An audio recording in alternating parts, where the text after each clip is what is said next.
Hey guys, how's it going? Ghosty Rich here today, and today we're going to be removing these bubble signal lights. They drive me nuts. They're huge. As you can see, we've already removed the rears because we did a center break. Got another video on that. Came out last week. Go watch it if you'd like. Over here, you're going to be removing these if you want to, but we have to have a replacement. Well, I'm going with these super bright flush mounts here. This is your part number. If you're getting them from Harley Davidson, that's your part number. And as you can see, look at the difference. This little guy is going to replace that. It's going to sit right there. It's not even as big as the stem. So one thing I will do later, I didn't do it for right now, is I wanted to switch these acorn nuts out to black, but I'll wait till I switch my mirrors. That's going to be a different video, and that just depends when I get to that, because if it comes with black acorn nuts, why swap them right now? So these are the lights we're going to swap in. First thing we need to do is you're either going to need a friend to hold your bike up, or we're going to have to jack it up. If you're like me and you have one of these really cool Princess Auto style jacks that go underneath, just put it here, start cranking it up, and we don't have to lift the bike. We just need it so the wheel is straight, so that way we can access the wiring harness. Show you afterwards, but just straighten your bike up and straighten your forks. Once you've lifted your bike a little bit, you can see my back tires basically almost still setting on the ground, and I twisted the handlebars so we can access right in here, because we have to get in this rubber to get access to these signal wires properly. Technically, if you wanted to, you could cut this, remove it, and then solder it on right here. I kind of want to make it look cleaner. I'm going to run it through the bar, and we're going to solder on it right in here, so that way it looks a little cleaner. Up to you. If you're looking right here, you can squish it down. Take a look at that. Ta-da! We don't even have to pull it all the way out. We just need to get and see in here. You can see there's a bunch of plugs. One of those is going to be for your signals. Let's see if we can find that plug. Again, just got to pop this out by working the rubber out. So if you go in here, right under there, see that open connector after the first one, the second one? That is the turn signal. And then down on this side, the first connector right there is the turn signal. They're both gray. As you can see, I was playing around. That's why this one blue wire is cut. The reason why is I wanted to make sure I wasn't going to get any error codes if I don't have the blue, which is a running light. The black and purple, black is ground, purple is your turn signal, and blue is running. Why is this important? Because these ones do not have the running light function. They are just turn signals, which is all I need. This light is super bright and will be more than enough. I don't really need these to be on when the bike is running. It's still going to flash when you turn the bike on and off. It's still going to turn signal, so if you're turning, it's going to turn blah blah blah. This thing is super bright, as everyone knows if you have the 2022 flat bob, so I'm not too worried. If I do find it to be a problem later, I will buy another set and get one with running wire. I'm going to leave this wire on here. I'm just going to, of course, tape it up and make it look nice and clean in here. So what's next? Well, now that we have these, I don't want to try and pull these through with these connectors on. So what I'm going to probably end up doing is cutting these connectors off for when I feed the new ones through the handlebars. Once you've snipped those connectors off, what you can do is just pull these up here. These are ready to go. We're going to do this one side at a time to make it nice and easy. 13 mil on the acorn. Go ahead and loosen it.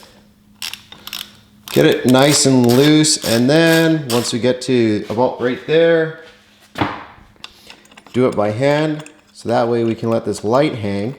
We don't want it to fall though and ding our tank or something. That's fine. We'll grab that in a second. On this side, pop out T27, T27 off your brake, and then slide it out. Do the same thing to the clutch side. Both bolts, slide the control off. T27.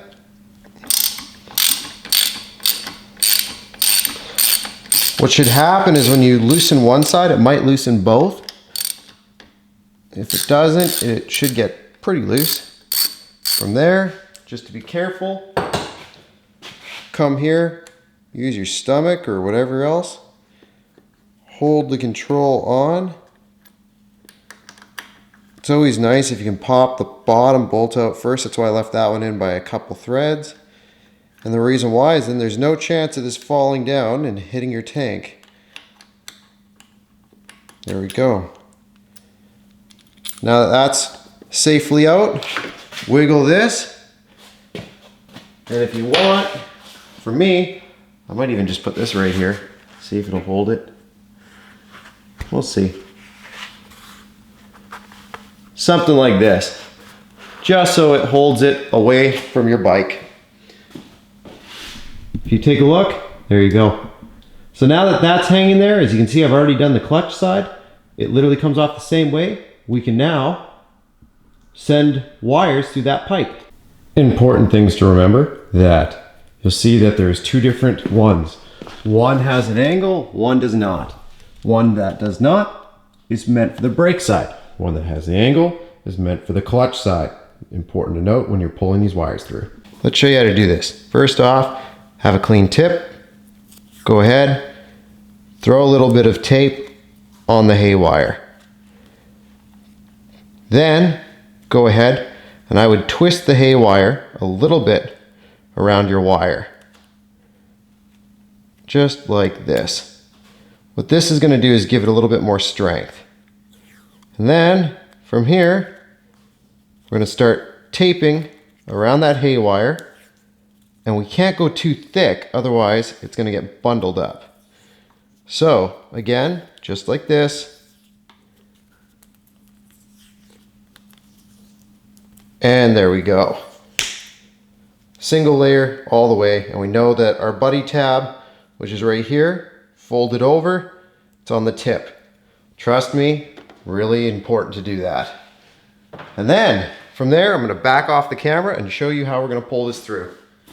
Now, if you want to, you can throw a little bit of soap in here. It depends on if you want to or not. I don't think I'm going to actually need soap, but what we want to do is now pull on here and push at the same time, and it should start to come through just like that. And just keep working it through here. It's a little bit fun. I usually like to leave a little bit extra out here so I have dual pull now, so I can push and pull at the same time. Way easier, trust me. Throw a little bit of tape on the wire again, just up near the control. Take the two little wires right here, tape them up, and then tape your way down right even to there. Another buddy tab for yourself. Go ahead and start pulling, and then feed it into that little hole down there. If you do that, you will be fine. Once you get that tip pulled through like so, I just quickly pulled the hay wire out of the way so I wasn't juggling it. And all you're going to do is feed this, keep feeding it into that hole there until you have just a little bit left. We don't need much, just enough. Doesn't help that it can be fun to just keep pulling it through the hole. Okay, there we go. And I think I'm going to leave about that much just so I can navigate it. And if I need a little bit more, I can do so. Because what I'm going to do before I trim these up to size, we're actually going to put the controls back on. I think that's the easiest way. Now, putting these controls back on your brake, you'll notice you have a groove right in here. See that little fork? Make sure that fork sits in the spot it should, right up here. You'll see a little marking right here. And then all you're going to do is put that back on here, line it up on the fork, just like that. And then grab the collar, this piece, and get those back on. Oh, and it goes this way. The thicker round side to the control. go ahead, hand tighten these up, and then from there, just cinch them up. So on the bottom of these, you'll probably have that little C-clamp which holds this pin in. So they give you this spacer to space it out enough so you can get around that C-clamp. So make sure you cut that zap strap. You'll have that little spacer there, and then slide your mirror through, put this on without the strap there, and after we have that spacer in, don't forget your little spring washer and then the acorn nut. This is going to be a literal nightmare to show you. I wasn't going to, but let's try. So, as I said, mirror comes down through the hole first.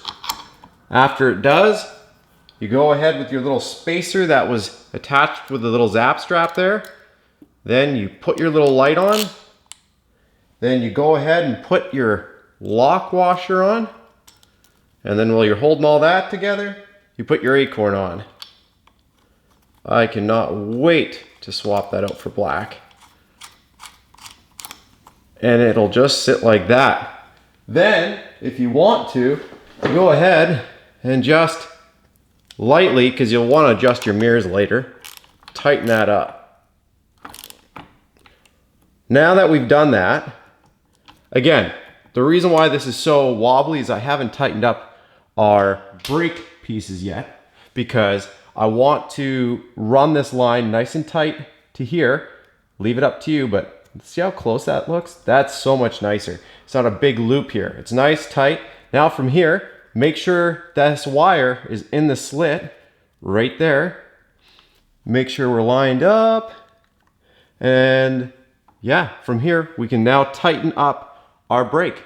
Once you've made sure that signal wire isn't being pinched, making sure it's in the slit, go ahead, tighten this up a little bit, and go ahead and tighten this one up a little bit, and do the same here, and tighten them down in equal amount as you go, and just keep going until she's locked in there nice and tight. It's not structural, but you don't want it loosening off and then your controls being a little bit wonky.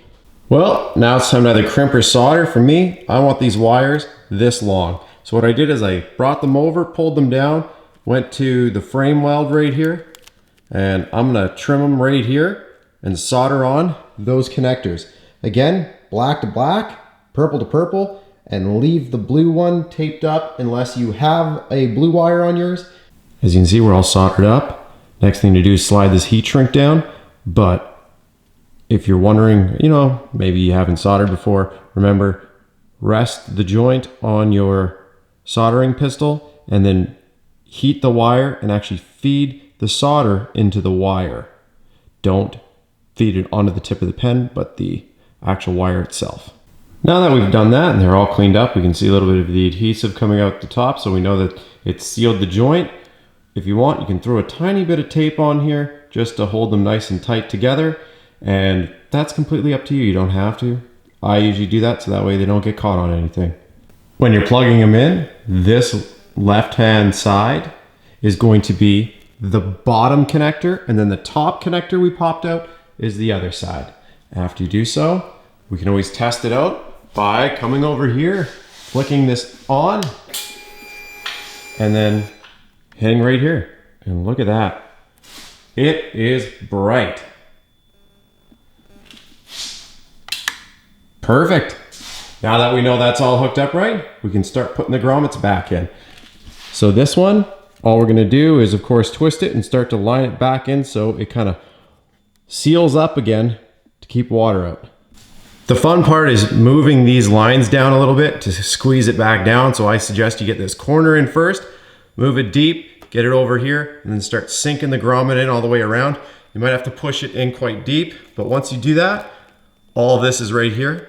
And this should sit just like that, just like the factory wiring did.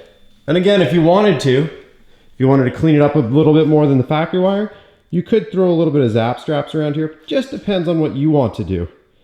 But other than that, as you can see, looks good. We got a turn signal there.